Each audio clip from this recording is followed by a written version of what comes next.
थंडीमध्ये मुबलक प्रमाणात ऊब देणारी ही करडईची भाजी आज आपण बघूया। अगदी सोप्या पद्धतीने मी ही रेसिपी दाखवलेली आहे। अतिशय भरपूर गुणधर्म असलेली ही भाजी थंडीमध्ये तरी तुम्ही खायलाच पाहिजे असं मला वाटतं। अगदी थोडेच साहित्य 2 ते 3 साहित्यात ही भाजी बनवलेली आहे आणि अगदी छोट्याशा व्हिडिओमध्ये मी दाखवत आहे। तर नमस्कार मैत्रिणींनो, कुक हॅपी होममध्ये मी सीमा तुमचं खूप खूप स्वागत करते।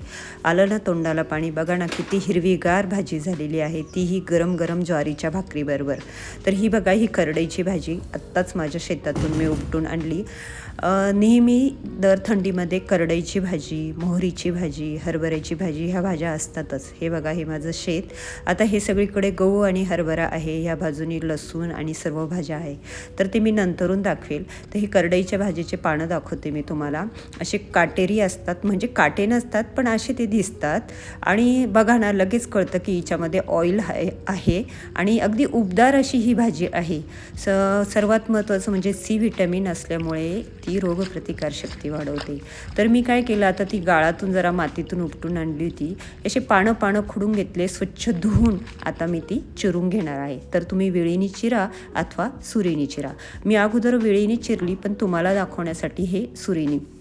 ही बघा, अशी मस्त बारीक चिरा। तसं तर मी जास्त निबार काड्या घेतल्याने पुढचे कोवळे पानं घेतले आणि अशी मस्त बारीक चिरली। तर तुम्हीही चिरून घ्या।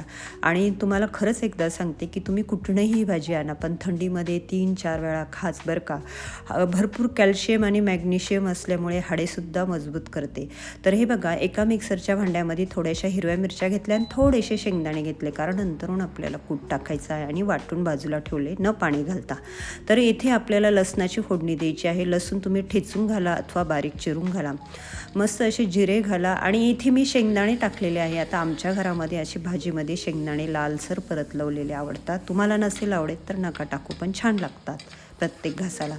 तर ते परतवून घेतले, नंतर त्यामध्ये ती मिरची परतून घेतली। मला हिंगाशिवाय कुठली भाजी आवडत नाही, म्हणून मी हिंग हा आवर्जून घालते, आणि हिंग हा पोटासाठी खूप उपयुक्त आहे, त्यामुळे भाजीचा रंगही जसला तसा राहतो।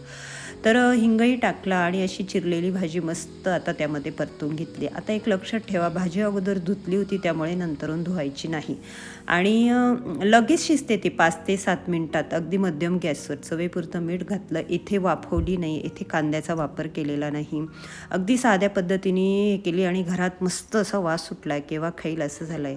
मग मी लगेच घाई केली, चला आता आपण लगेच ज्वारीच्या भाकरी थापू मस्तपैकी। आम्हाला दोघांना जेवायचं होतं, मुलाला वेळ होता, मग आमच्या पुरत्या 2 मी मस्त भाकरी थापल्या आणि जेवायला घेतलं। तर मैत्रिणींनो, खरंच डाळ भाताबरोबर तोंडी लावा, किंवा बाजरीच्या भाकरीबरोबर, ज्वारीच्या भाकरीबरोबर खा। ही भाजी खूप छान असते, ही पौष्टिकता आहेच। तुम्हाला परत एकदा सांगते की प्रतिकारशक्ती वाढवते, सी व्हिटॅमिन भरपूर असते हिच्यामध्ये, हाडे स्नायू मजबूत होता, आणि त्वचेसाठी सुद्धा ही भाजी खूप उपयोगाची आहे, आणि भरपूर ऊब वाढवते, तोंडाची चवही वाढवते, अगदी आजारी माणसाला सुद्धा जिभेला चव येते। तेव्हा अशा सगळ्या आता मी 2-3 दिवस अशाच भाज्यांच्या रेसिप्या दाखवणार आहे, तर तुम्ही नक्की बघा। तुमच्याकडे ह्या भाजीला काय म्हणतात तेही सांगा। तुम्ही कशी करता, हाटून करता, डाळीचं पीठ घालून करता, रसरशीत करता, डाळ घालून करता, ते मला सांगा। तेव्हा बाय, मी पुन्हा येईल नवीन आणि अशा छान छान छोट्या रेसिप्या घेऊन।